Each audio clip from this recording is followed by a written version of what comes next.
Gravitas, powered by Skoda, made of smart imagination. There's an old saying in journalism, follow the money. Whether it's a political scandal, a stock market swindle, or even a war, follow the money and you will find the culprit. So we decided to follow the money in Afghanistan. How much are we talking about? Around $2.26 trillion. That's how much America spent in Afghanistan. In other words, $300 million a day. American presidents keep waxing eloquent on taxpayer dollars being spent on Afghanistan. But where did all of this money go? The Afghans certainly don't have it. 90% of the people in Afghanistan live on less than $2 a day. The fact is, most of this money went back to the US. How? Through defense companies and contractors. You see, America basically outsourced the Afghan war. They were funding it, but most of the work was being done by private companies. American private companies. They did everything in Afghanistan. They supplied vehicles, they supplied aircraft, weapons, ammunition. They trained Afghan soldiers, and they did not do this for free. They were paid for all of this. Think of it as a revolving door. US government made the payments, but the money never left America. It was transferred to US companies. The numbers support this. Let's look at the top 5 military contractors: Lockheed Martin, Raytheon, General Dynamics, Boeing, and Northrop Grumman. Between 2001 and 2021, these companies got $2.02 trillion in public funding. $2.02 trillion. Where did this money go? Into Afghanistan, Iraq, Syria, and many other futile wars. We say American soldiers lost the Afghan war, and they did, but American businessmen had a splendid victory. We have more numbers to support this. Let's go back to September 18th, 2001, just 7 days after 9/11. Assume you bought $10,000 worth of stock from America's top 5 military contractors, $10,000 in 2001. Do you know how much those stocks are worth today?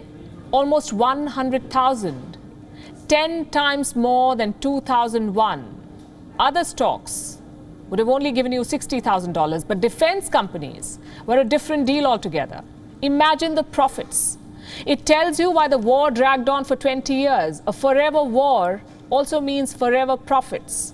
The Pentagon keeps boasting about how they built up the Afghan army. Well, here's the truth. The Pentagon flooded Afghanistan with American technology. Afghan soldiers carried American rifles. They drove American trucks. They flew American aircraft. All of these were bought from US contractors. So the money never left America's borders. It's a massive nexus between arms dealers, politicians, and the White House. Whistleblowers had flagged this nexus. Here's WikiLeaks founder Julian Assange talking about the Afghan war back in 2011. The goal is not to completely subjugate Afghanistan. The goal is to use Afghanistan to wash money out of the tax bases of the United States, out of the tax bases of European countries, through Afghanistan and back into the hands of a transnational security elite. That is the goal, i.e. the goal is to have an endless war, not a successful war. Hard to argue with that. Nation building was just an excuse to get rich. The United States had established a special agency to monitor Afghan reconstruction.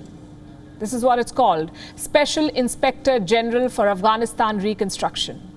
They submitted a report in 2018. What did it say? Almost $15 billion had disappeared. $15 billion. How? Through fraud and wastage. Most of it ended up in US pockets. And this is not military expenditure. This is nation building. Roads, dams, government buildings. Not only did American companies make money, they royally messed up the situation. Let me give you an example. This is the uniform of the Afghan National Army. It's a forest camouflage, perfect for fighting in the tropics. But in Afghanistan, it makes no sense. The country has 2% forest cover, 2%. If anything, the soldiers stood out. That was another $28 million for US contractors and of no use to Afghans. This sums up the American engagement basically. No oversight, no scrutiny, just billions of dollars flowing endlessly over 20 years. What did the Afghans gain from it? Nothing. They still live in poverty and hunger. So American taxpayers did not rebuild Afghanistan, they rebuilt their own economy, and this is America's strategy everywhere. Bomb countries back to the Stone Age and then pretend to build it back. In each of these countries, the American military lost, yes, but America Inc. won decisively. WION is now available in your country. Download the app now and get all the news on the move. Gravitas, powered by Skoda, made of smart imagination.